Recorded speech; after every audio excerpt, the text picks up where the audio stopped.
Well, it's taken them 86 years, but the Martians are back over Grover's Mill, New Jersey, ladies and gentlemen.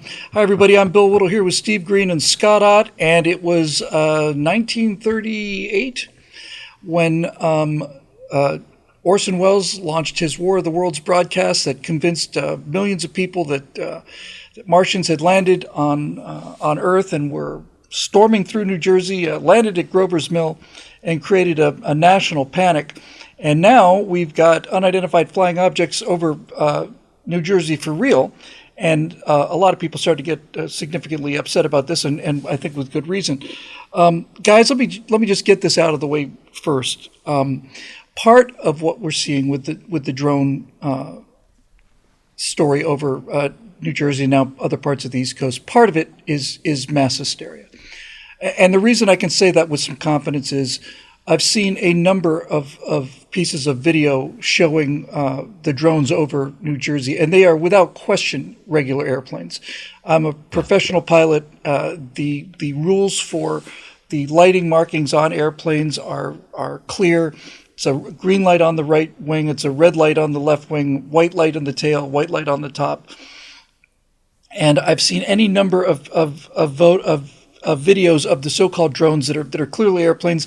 Occasionally, it'll go in and out of focus, and then this point of light will turn into a glowing sphere, which is also not a UFO. It's just simply the thing out of focus. So I just wanted to get that out of the way, just so that you could get some of the noise out of the signal, because there is a signal there.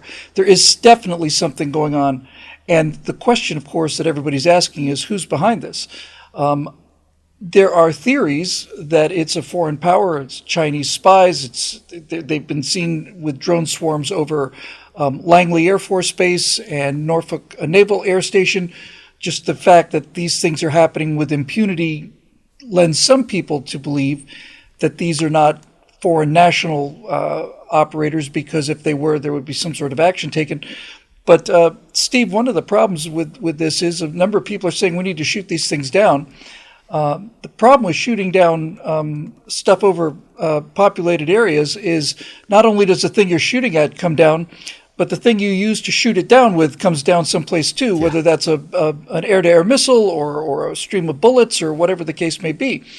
So Donald Trump has said that the government knows what's going on and demands that we be told. These are not just little drones. People are reporting drones the size of buses in the air, and something clearly is going on. Do you have a pet theory on what it might be?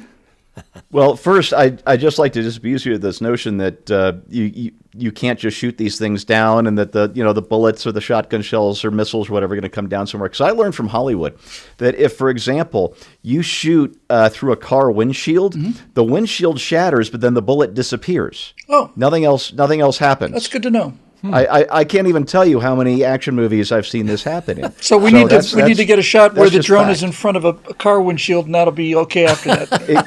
Exactly. In fact, the only time a bullet doesn't just magically disappear after it hits something is when the good guy is on the other side of the wall, and it increases the drama to see the hole come out the other side towards our hero. Right. So as long as we're not shooting through a wall that has a hero on the other side of it, I think celebrities out of the line of fire. Yeah, at all times, please. Yes, they're our most treasured commodity. Save the If not us, who? More seriously, there's a movie from 1979 or 1980 starring Alan Arkin that I just love, even though it may not be that great. It's called Simon. And the premise is there's this out-of-control think tank buried in New England somewhere. It's just they've got basically all the money they need to spend and no supervision. They don't even report to anybody. And these scientists are all a little wacky, and they're kind of bored. And so they kind of come up with stunts to do. And as they're having one of their meetings, kind of pitch meetings, how are we going to screw with people next? One of the scientists says, why do you think people see UFOs? Because they want to. Let's give them what they want. And the comedy is they take Alan Arkin, who's this sort of low-rent psychology professor at I think he's at a community college or something in New York City, who's doing very trendy experiments at the time with deprivation tanks. You remember those, altered states and all that? And they hire him at their think tank, and they stick him in the deprivation tank for like a week until his brain's turned to pudding, and they reprogram him to think he's an alien from outer space, and then they kind of unleash him on the world to see what'll happen. And I get the feeling this is just some paranoia. I'm just kind of spitballing here, but I get the feeling, since it's probably not a foreign power, that somebody somewhere is giving us what we want as a distraction from some very real troubles and some very real serious actions that we as a people and as a federal government we need to take to correct course. You see so many distractions around us. The daily news cycle, the hourly news cycle. If you're on X, the minute by minute news cycle. I think this is just one of those distractions that's really happened to work and worked very well. Again, I don't have direct evidence for this. Alan Arkin is not speaking to me in my sleep or anything like that. But it sure fits the pattern, doesn't it? It does. And that is one of my two theories that have no more chance of being the actual cause than any other theories. But one of my theories was that if you rule out foreign powers and if you rule out the fact that it's our own government, which I'm not willing to do, one possibility is there are some mischievous people out there. Take 4chan, for example, or somebody like that group which just loves to troll people. One of the thoughts that occurred to me was, if you had a relatively private communications network, you could create a significant panic just by having 40 or 50 individual Americans with their own drones flying them, in unison, just for the giggles. I mean, this is how all of the crop circles got started. These two guys just thought it'd be fun to go out there and trample down the wheat in this pattern. They made a circle out there, and the next, it's like it's a UFO landing site. So they just kept going out, and then there were copycat guys. Then it became like, it became a thing. It's just, it's just mischievous pranks that get out of hand. I suspect that the cause is more serious than that. Scott, the most credible theory I have heard is a particularly worrisome one, and that these drones are in fact U.S. government drones, but that they're looking for something particular because they're flying low and they're only flying at night so they don't get seen. And what they're looking for is radiation. That this is the idea that nuclear, either nuclear fuel, a nuclear warhead, something nasty has gotten loose, and they are searching for it. And that the reason that they're going to let this hysteria over the drones continue is because people will be less hysterical about the idea of drones over their houses than they would be about the idea that there's a nuclear warhead on the loose somewhere in, the backwoods of New Jersey someplace.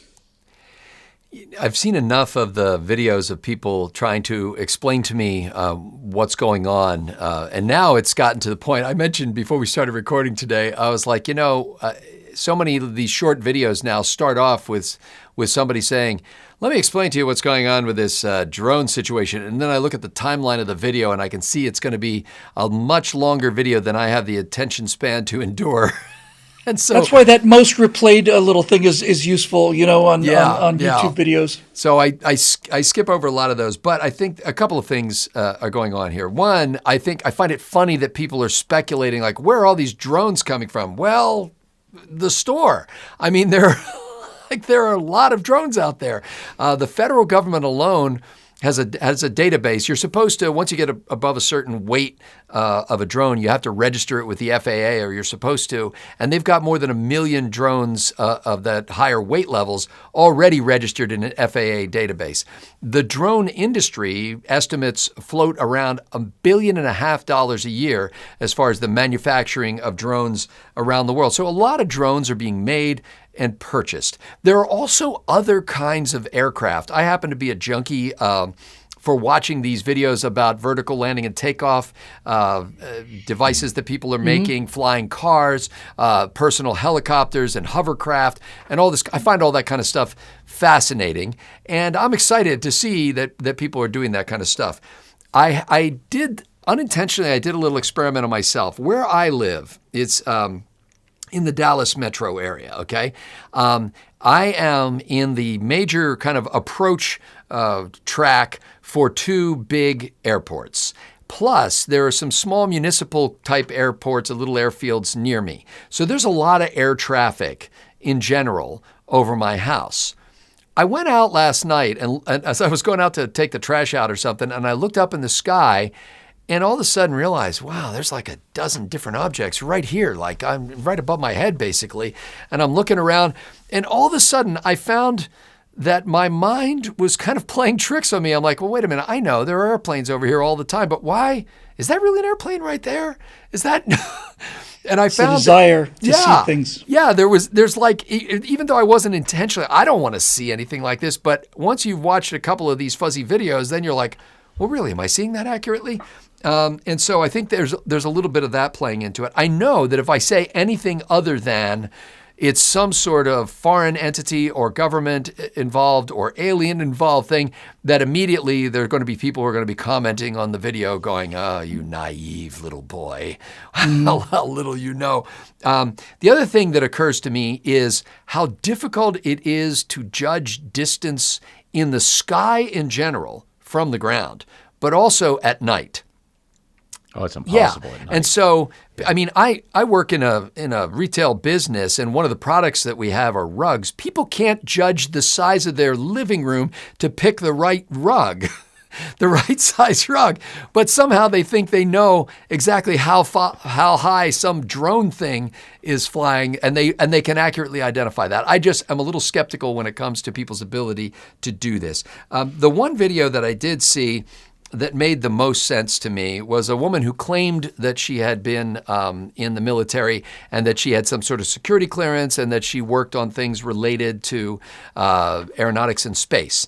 And she said, look, I don't really know what's going on here, but let me just say this. The government knows. Whatever it is, the government knows.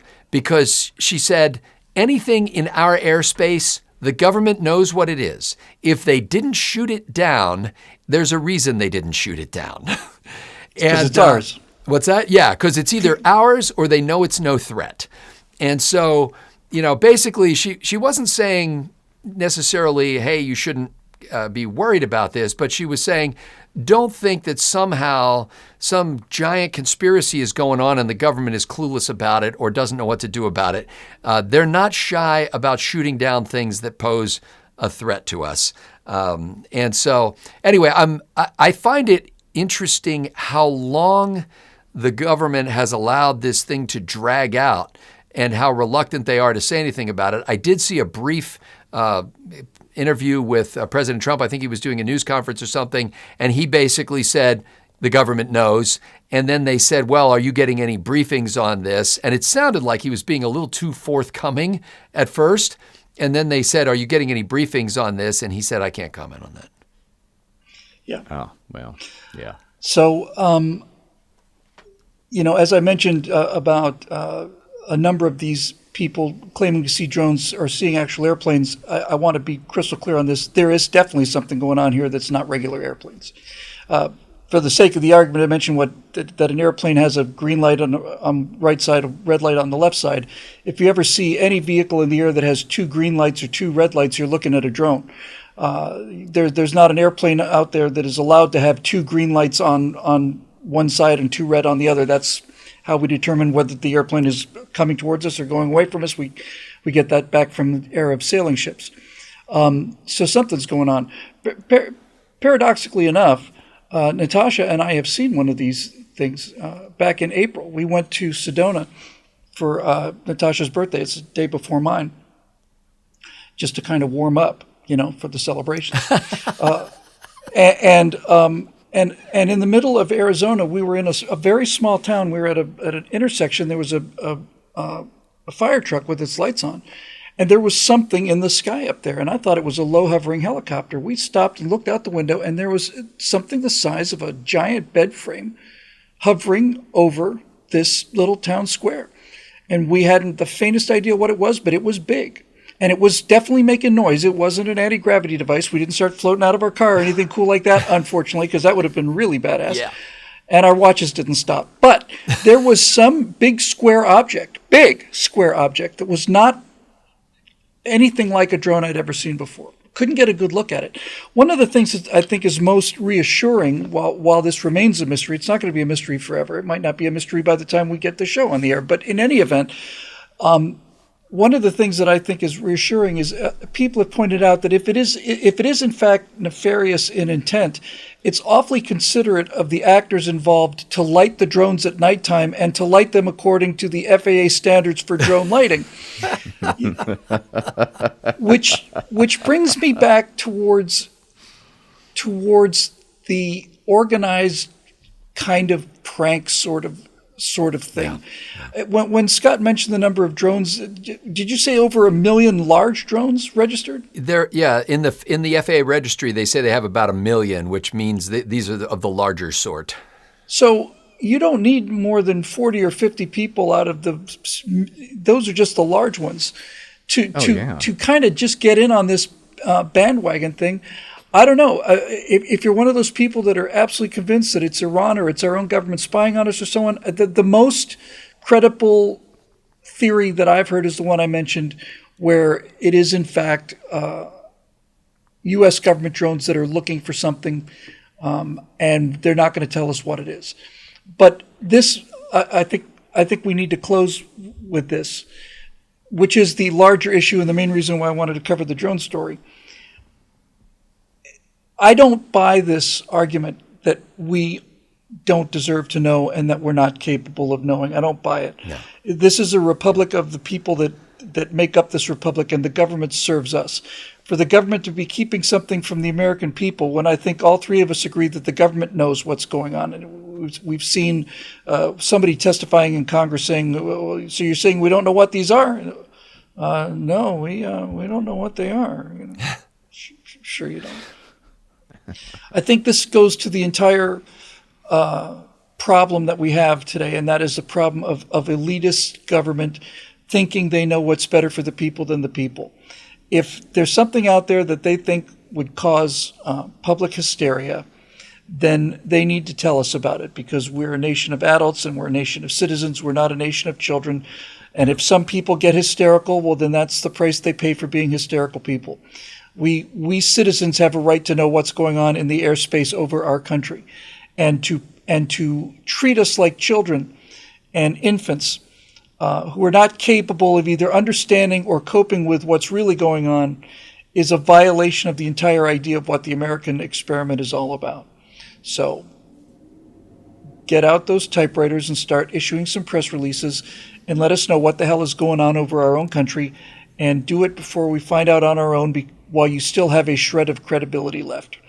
For Steve Green and Scott Ott, I'm Bill Whittle. Thanks for joining us. Keep looking up.